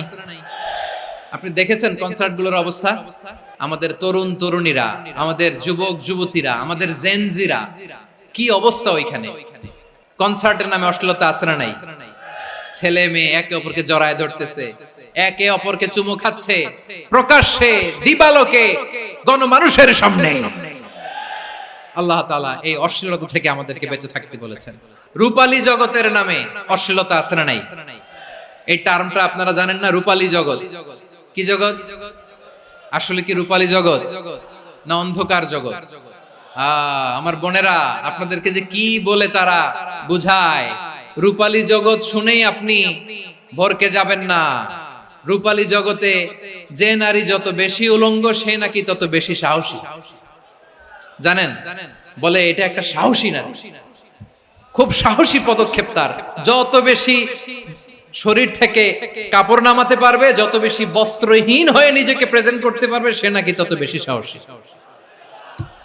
আমার চট্টলার ভাইয়েরা, শয়তানের প্রথম এজেন্ডা ছিল বনি আদমকে বস্ত্রহীন করা। সে আদম এবং হাওয়া আলাইহিস সালামকে নিষিদ্ধ গাছের ফল খাইয়ে তাদেরকে বস্ত্রহীন করেছে। এই জামিনেও সে আমাদেরকে বস্ত্রহীন করতে চাইবে। এই রূপালী জগতের নামে তারা এটা করে। আমার প্রিয় বোনেরা, আপনি জানেন না আপনার দাম কত। ওরা আপনাদেরকে বিজ্ঞাপনের সস্তা পণ্য বানাতে চায়। ওরা আপনাদেরকে ওদের ভোগের লিপসার টুলস বানাতে চায়। ওরা আপনাদেরকে দিয়ে ওদের খায়েশ পূরণ করতে চায়। এটা আপনাদের জন্য মোটেও ডিগনিটি নয়, এটা আপনাদের জন্য সম্মান নয়। আপনার সম্মান শালীনতায়, আপনার সম্মান হেজাবে, আপনার সম্মান ভদ্রতায়, আপনার সম্মান আপনার ডিসেন্ট পোশাকে। পোশাক বলে দেয় এই নারীটা ভদ্র না অভদ্র। পোশাক বলে দেয় এই মেয়েটা কোন ঘরের মেয়ে। আপনি জানেন না, আপনারা সস্তা পণ্য বানায়, ভোগের পণ্য, বিলবোর্ডে আপনাকে উলঙ্গ করে উপস্থাপন করে। এই অশ্লীলতার সাথে ইসলামের কোনো সম্পর্ক। এজন্য আল্লাহ বলেন, আমি অশ্লীলতাকে হারাম করেছি। অশ্লীলতাকে হারাম করার প্রথম কারণ হলো এর মাধ্যমে মানবতাকে অপমানিত করা হয়। কারণ মানুষের সম্মান মানুষের পোশাকে। মানুষ যখন পোশাকহীন হয়ে যায়, বস্ত্রহীন হয়ে যায়, তার সম্মান কমে যায়। ঠিক কিনা? অশ্লীলতাকে হারাম করার প্রথম কারণ হচ্ছে মানুষ মানুষকে অপমান করে। একটা নারী, সে তো সম্মানিত, নারী যে কত সম্মানিত নারীর এটা বুঝেই নাই। বিশ্বনবী বলেন আদ-দুনিয়া কুল্লুহা মাতা ওয়া খায়রু মাতা'আদ দুনিয়া আল মারআতুস সালিহা। আমার বোনেরা, 5টা প্যান্ডেলে আপনারা এলইডিতে আমার আলোচনা শুনছেন আমি জানি। আপনাদের এই গর্ভ যে কত দামি আপনি জানেন না। আপনার পেট থেকেই আসবে আগামী দিনের সালাহুদ্দিন আল আইয়ুবী।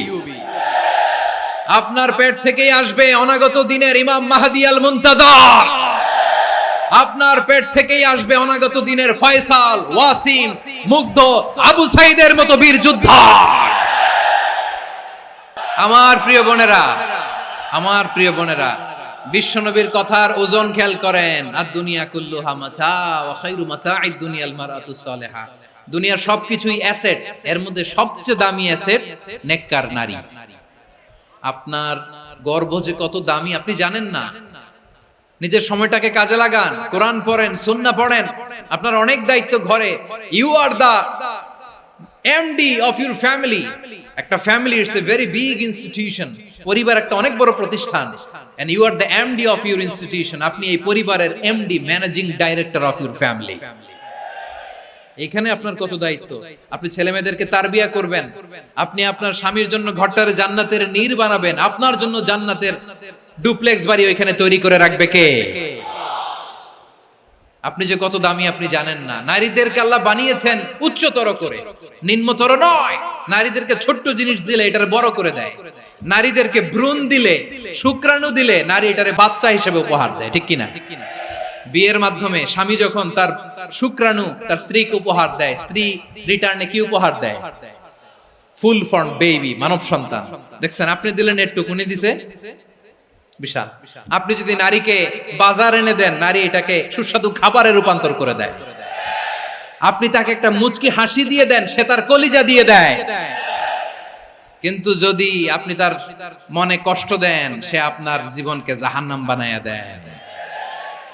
নারীর মন বুঝতে পারলে নেয়ামত, বুঝতে না পারলে কিয়ামত। আমার প্রিয় বোনেরা, আপনি যে কত দামি আপনি জানেন না। অনেক দামি আপনি।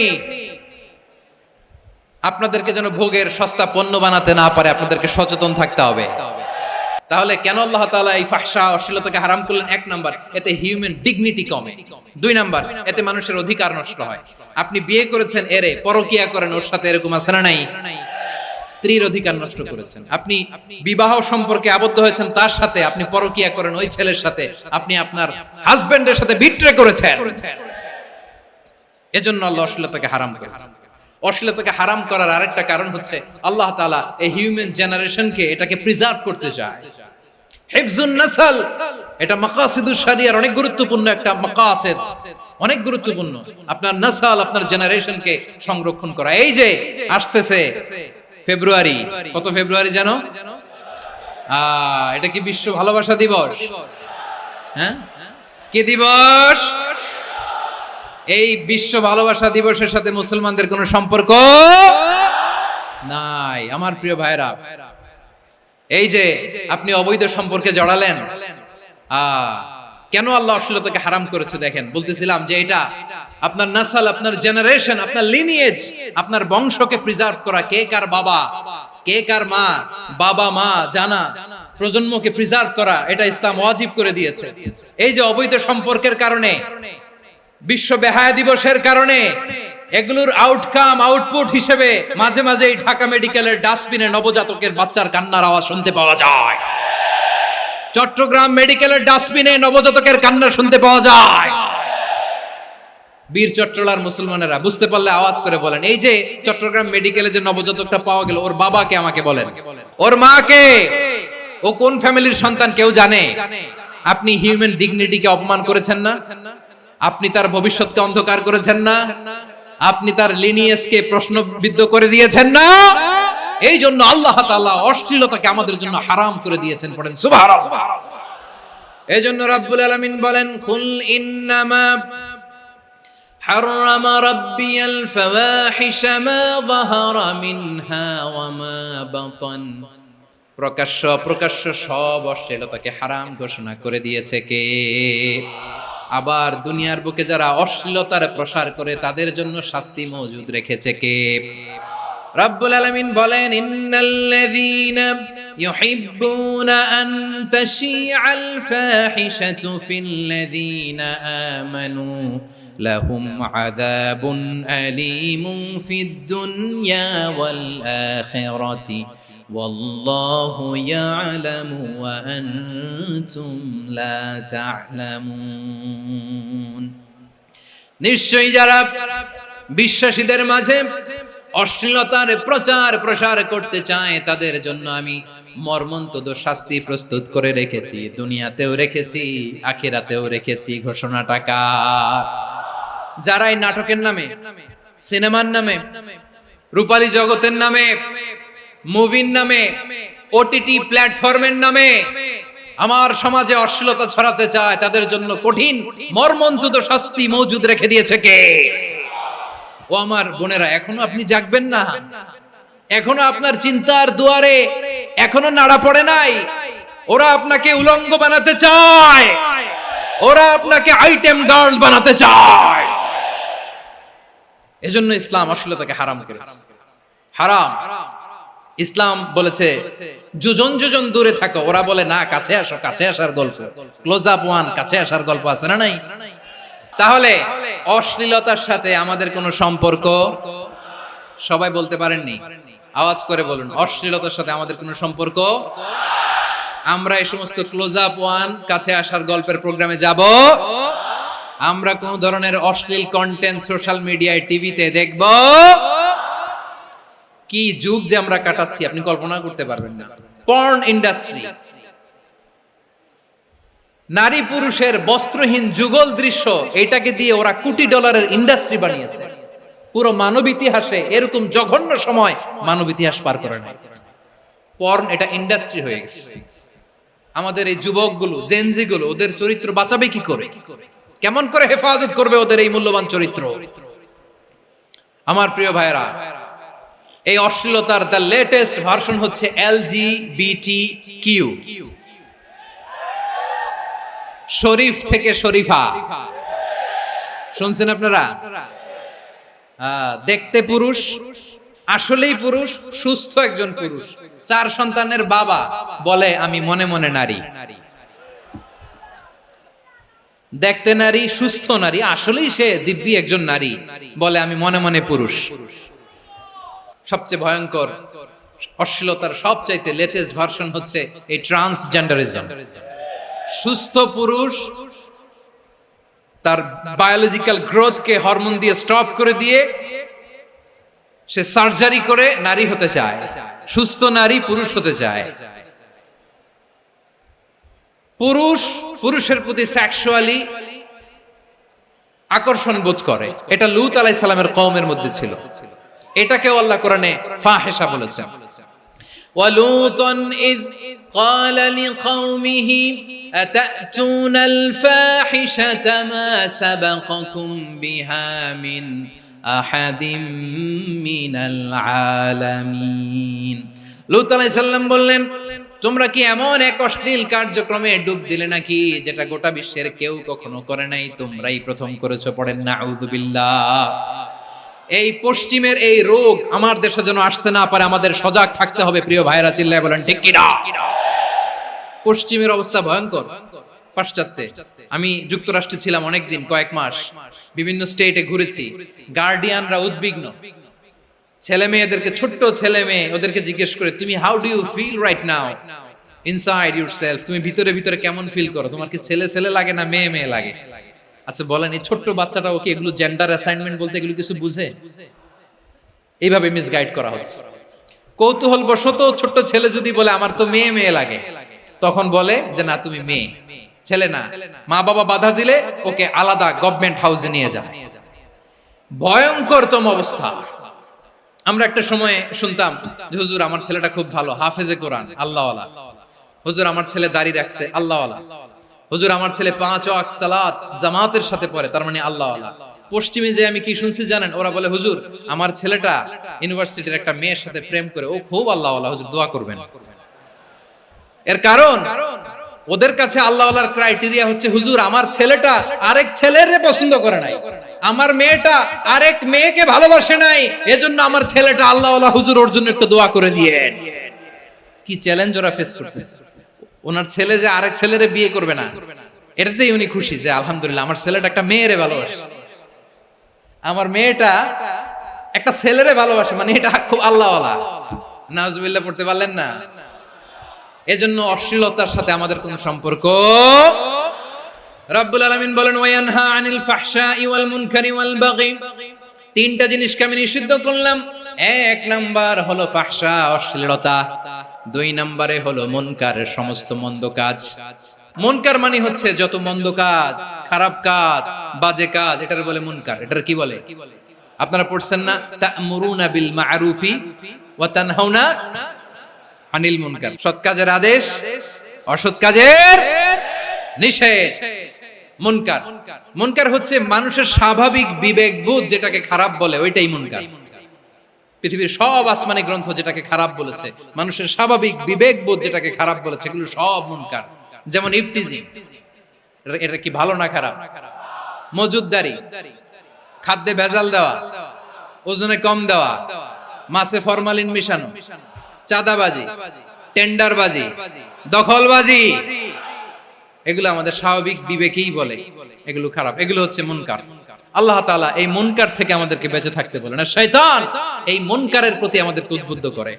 আল্লাহ তাআলা বললেন, ইয়া আইয়ুহাল্লাযীনা আমানু লা তাত্তাবিউ খুতুওয়াতিশ শাইতান ওয়া মান ইয়াত্তাবি' খুতুওয়াতিশ শাইতানি ফাইন্নাহু ইয়া'মুরু বিল ফাহশাই ওয়াল মুনকার।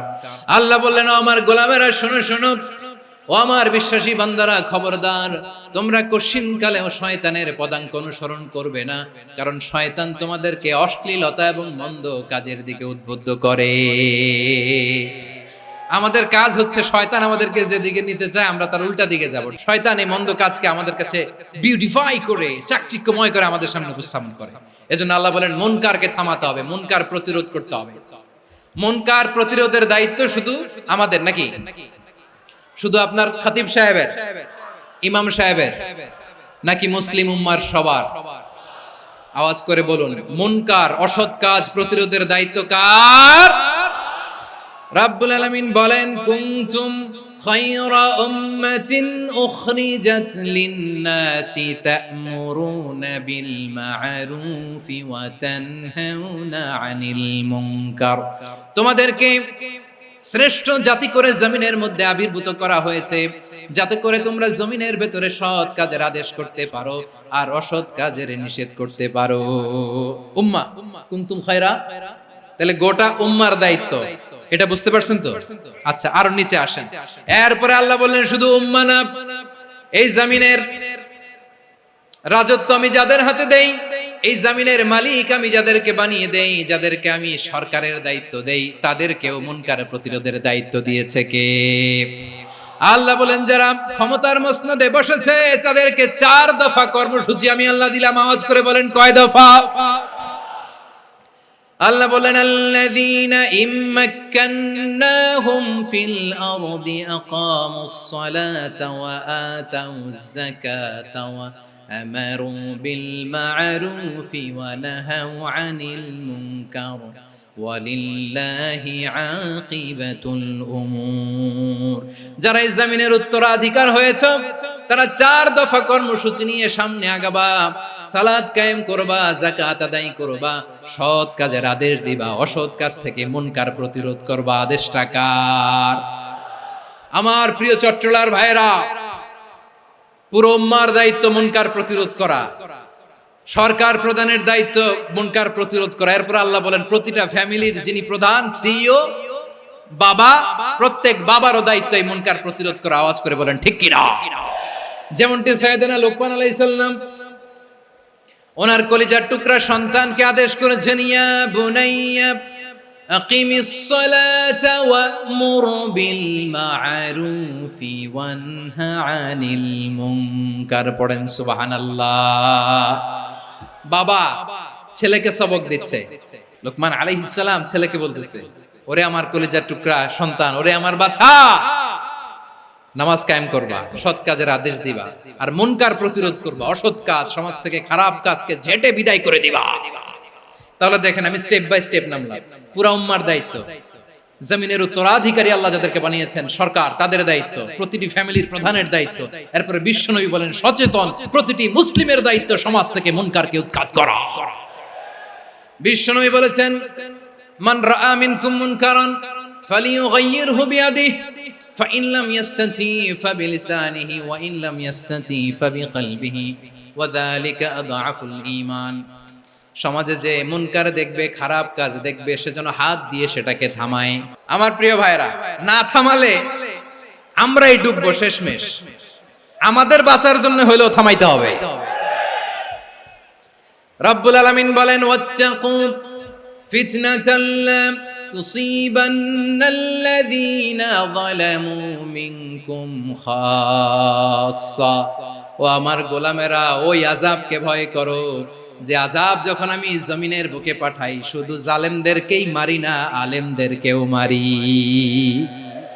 আযাব যখন আসে তখন শুধু জালিমই মরে না, আলেমও মরে। জানেন মুসা আলাইহিস সালামের পায়ে একবার লাল পিঁপড়া, তো উনি রেগে মেগে পাশি দেখে লাল পিঁপড়ার বাসা, পা দিয়ে ডলে মুছে সবগুলো পিঁপড়া মেরে ফেলছে।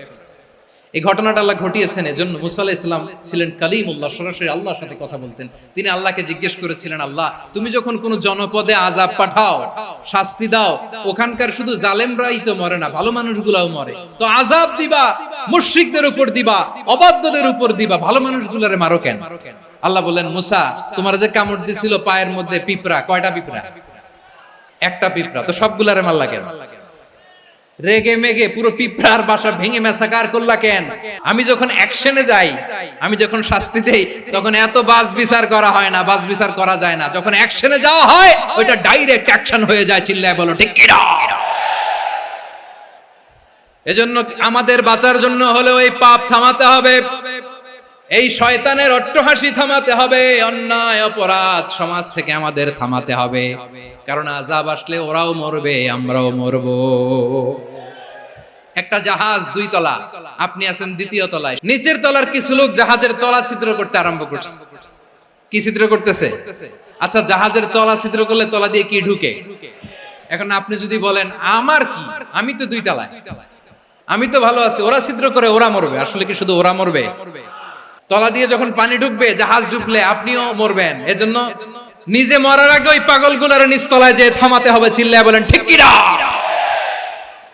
এজন্য আল্লাহ বললেন মুনকার প্রতিরোধের দায়িত্ব সমাজের টপ টু বটম সবার। এজন্য মুনকার প্রতিরোধ করার দরকার আছে না নাই? সমাজে এই যে ইফটিজিং হয়, আপনার বোনের বয়সী একটা মেয়েকে কিছু বখাটে টিটকারি করে, এই বলে সেই বলে, নোংরা কথা বলে, রাস্তায় দেখেও আপনি পাশ দিয়ে না দেখার মতো চলে যান কেন? আপনি দাঁড়ান না কেন? আপনি দাঁড়ালেই তো থেমে যাবে, কারণ সত্যের যে শক্তি তার সামনে মিথ্যা মুখ থুবড়ে পড়ে। আপনার সামনে ও কিছুই না, নাথিং। আপনি দাঁড়ান, ওকে প্রশ্ন করেন যে আমার বোনকে তুমি ডিস্টার্ব করো কেন? আপনাকে দেখে আরো 5 জন দাঁড়াবে, 5 জনকে দেখে আরো 10 জন দাঁড়াবে। আমাদের নীরবতা আর আমাদের নিশ্চুপ থাকাই জালিমদেরকে আরো শক্তিশালী জালিম বানিয়েছে। এজন্য মুনকার প্রতিরোধের দায়িত্ব আমাদের সবার। টেন্ডারবাজি, চাঁদাবাজি, দুর্নীতি, অপরাধ, দখলদারিত্ব, মজুদদারি, এগুলো সবকিছু একসাথে প্রতিরোধ করতে হবে। ঠিক কিনা বলেন? একটা মানবিক সমাজ যদি চাই, প্রতিরোধ করতে হবে। প্রিয় ভাইয়েরা, আল্লাহর শপথ নিয়ে বলি, এই নাসিহাত গুলো সবার জন্য, সব দলের জন্য, সব মতের মানুষের জন্য। আমরা কোনো দলের প্রতি মানুষকে ডাকি না, আমরা ডাকি ইসলামের দিকে।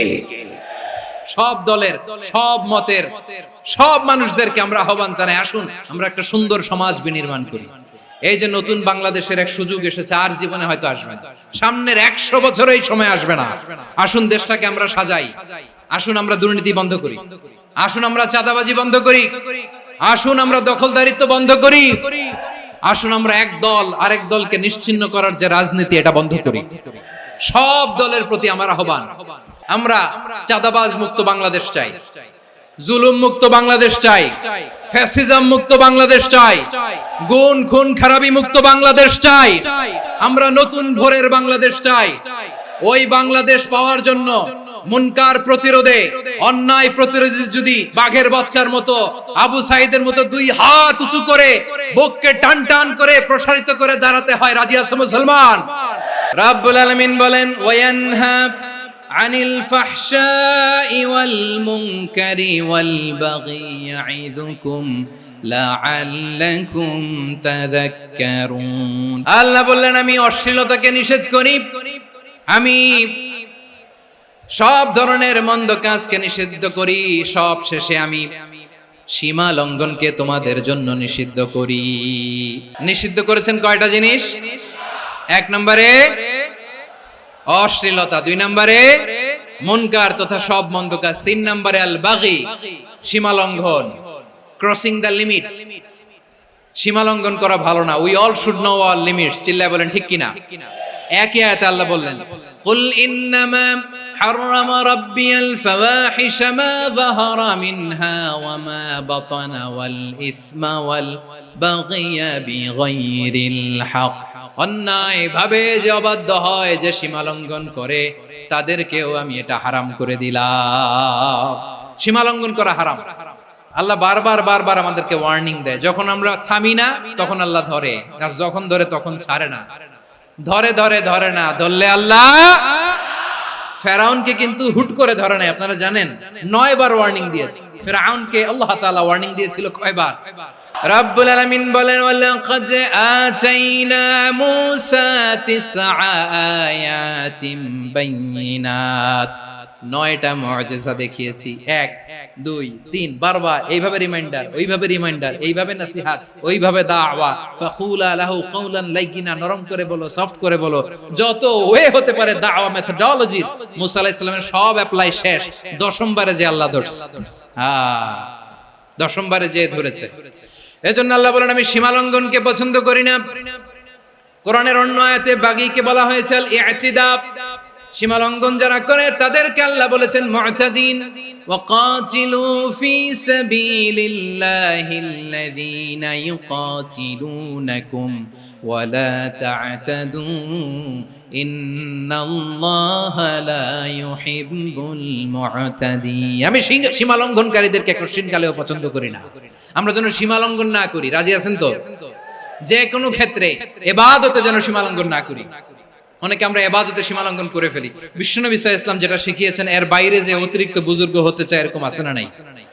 কোন ক্ষেত্রেই সীমা লঙ্ঘন করা যাবে, এমনকি যুদ্ধ ক্ষেত্রেও না। বিশ্বনবী সাল্লাল্লাহু আলাইহি ওয়াসাল্লাম বলেন খবরদার যুদ্ধ ক্ষেত্রেও সীমা লঙ্ঘন করো না। কি সুন্দর ইসলাম আমরা পেয়েছি। বিশ্বনবী বলেন খবরদার যুদ্ধের ময়দানে কোনো নারীর গায়ে হাত তোলো না, কোনো শিশুর গায়ে হাত তোলো না, কোনো গবাদি পশু হত্যা করো না, কোনো শস্য ক্ষেত্র ধ্বংস করো না, ইবাদতরত অন্য ধর্মের কোনো সন্ন্যাসীর গায়ে হাত তোলো না। বলেন সুবহানাল্লাহ। তাহলে আমরা সীমা লঙ্ঘন করতে পারবো? প্রিয় ভাইরা, একটা সুখী, সমৃদ্ধ, শান্তির সমাজ, মানবিক সমাজ যদি আমরা গঠন করতে চাই, আমাদের আল্লাহর দেয়া কয়টা আদেশ মানতে হবে বলেন দেখি? আর বেঁচে থাকতে হবে কয়টা জিনিস থেকে? আল্লাহর আদেশ কি? 1 নাম্বার আদাল, ন্যায়পরায়ণতা। আমরা সুবিচার, সুশাসন, ন্যায় বিচার চাই কি চাই না? 2 নম্বরে কি ছিল? মাশাআল্লাহ, আমরা যেন সবার প্রতি দয়া পরবশ হই, ইহসান করি। 3 নম্বরে কি ছিল? নিকটাত্মীয়দের দান করা, তাদের অধিকার প্রাপ্য বুঝিয়ে দেওয়া। পাশাপাশি 3টা জিনিস থেকে আল্লাহ বারণ করেছেন, নিষেধ করেছেন। তার প্রথমটা ফাহশা, অশ্লীলতা। অশ্লীলতার সাথে আমাদের কোনো সম্পর্ক। 2 নাম্বার নিষেধাজ্ঞা কি ছিল? আল মুনকার, সমাজের যত মন্দ কাজ এগুলোকে আমরা প্রতিরোধ করব। রাজি আছেন তো সবাই? 3 নম্বরে আল বাগী, সীমালঙ্ঘন। কোন মুসলিম সীমালঙ্ঘন করে না। রাব্বুল আলামিন শেষে বললেন ইয়াইদুকুম লাআল্লাকুম তাযাক্কারুন। আল্লাহ তোমাদেরকে উপদেশ দেন যাতে তোমরা শিক্ষা গ্রহণ করো। আমরা উপদেশ দেব, আমরা জোর করে কাউরে কিছু মানাতে চাই না। লা ইকরাহা ফিদ্দিন ওয়াযাক্কির ফাইন্না যিকরা তানফাউল মুমিনিন। উপদেশ দিলে এটা মুমিনদের কাজে দেয়। লাস্তা আলাইহিম বিমুসাইতির ইন্নামা আনতা মুযাক্কির। নবী হে, আপনি রিমাইন্ডার দাতা, আপনি উপদেশ দিবেন। আমরাও বিশ্বনবীর এই হাদিসগুলো থেকে, কোরআনের আয়াত থেকে রিমাইন্ডার, এই কথামালা, বাণী বাহক হিসেবে এই বাণীগুলো আপনাদের সাথে কাছে পৌঁছে দিলাম। আমরা আল্লাহ তাআলার কাছে প্রার্থনা করি, আল্লাহ আমরা যেন আদল দিয়ে আমাদের সমাজকে গঠন করতে পারি। আল্লাহ আমরা যেন ইহসান করতে পারি। আমরা যেন নিকটাত্মীয়দের দান করতে পারি। আল্লাহ যত ধরনের অশ্লীলতা, অনাচার, মন্দ কাজ, সীমালঙ্ঘন, অবাধ্যতা থেকে যেন আমরা বেঁচে থাকতে পারি। আল্লাহ তাআলা আমাদের সবাইকে কথাগুলো বোঝার ও আমল করার তৌফিক দান করুক।